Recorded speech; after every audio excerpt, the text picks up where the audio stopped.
अस्सलामु अलैकुम रहमतुल्लाहि व बरकातुहू। इन्नल हम्दलिल्लाह वस्सलातु वस्सलामु अला रसूलिल्लाह व बाद। अऊज़ु बिल्लाहि मिनश शैतानिर रजीम।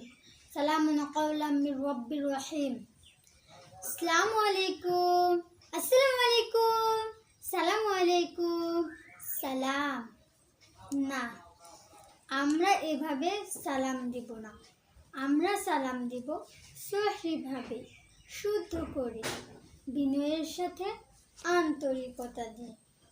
আর আমরা অবশ্যই আল্লাহর সন্তুষ্টির জন্য সালাম দিব।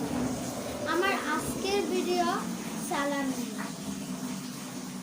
সালাম শব্দটি আরবি সিলমন থেকে এসেছে, যার অর্থ শান্তি, কল্যাণ এবং দোয়া। আর আসসালামু আলাইকুমের অর্থ হলো আপনার উপর শান্তি বর্ষিত।